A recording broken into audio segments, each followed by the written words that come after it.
दोस्तों नमस्कार। हरियाणा की सभी 10 लोकसभा सीटों का चुनाव हो चुका है और आज यानी कि आज शनिवार को 1 जून को जब देश की 54 सीटों पर और मतदान हो रहा है 7वें चरण का, तो आज शाम को 5 बजे के बाद एग्जिट पोल के नतीजे आने शुरू हो जाएंगे।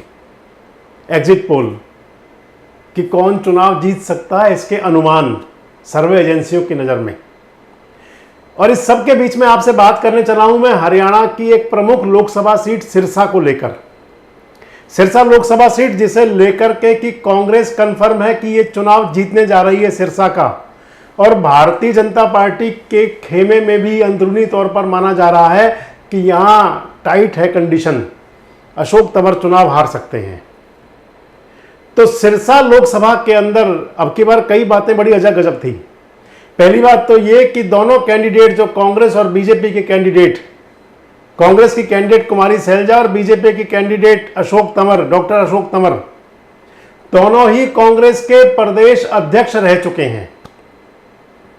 कुमारी सैलजा जहां 26 साल बाद लौटी वापस सिरसा के अंदर चुनाव लड़ने के लिए, 26 साल बाद 1998 में चुनाव हारने के बाद, 1998 में सुशील इंदौरा से वो चुनाव हार गई थी। सुशील इंदौरा लोकदल के कैंडिडेट थे, चौधरी देवीलाल परिवार के कैंडिडेट।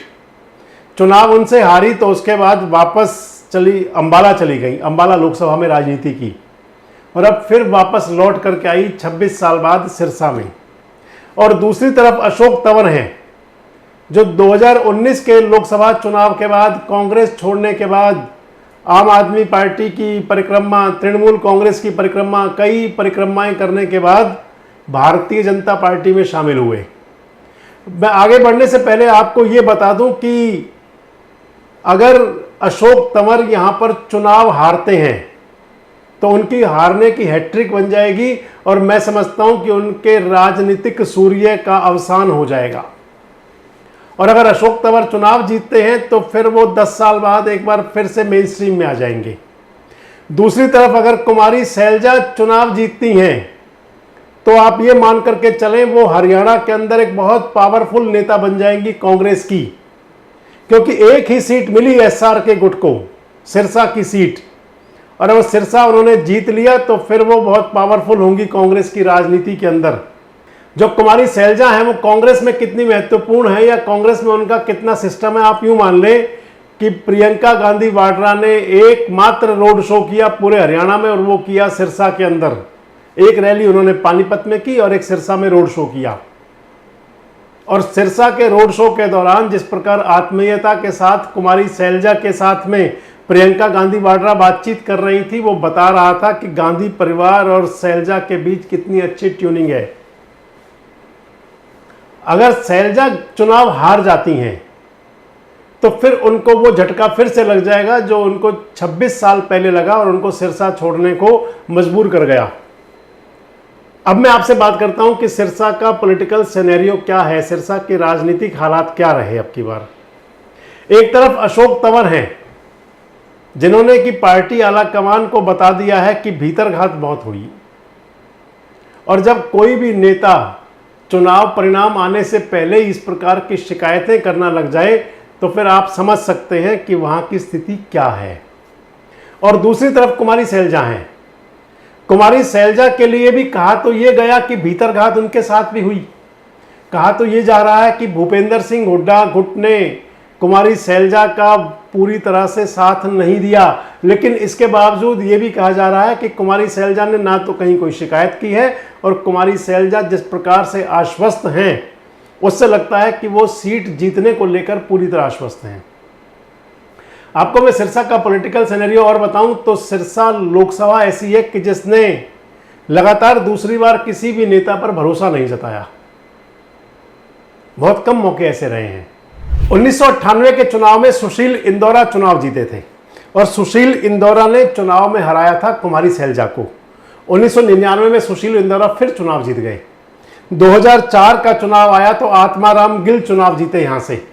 2004 में आत्माराम गिल कांग्रेस के कैंडिडेट थे और कांग्रेस की टिकट पर चुनाव जीत गए। 2009 में अशोक तंवर चुनाव जीते, कांग्रेस की टिकट पर पहली बार मेंबर ऑफ पार्लियामेंट बने।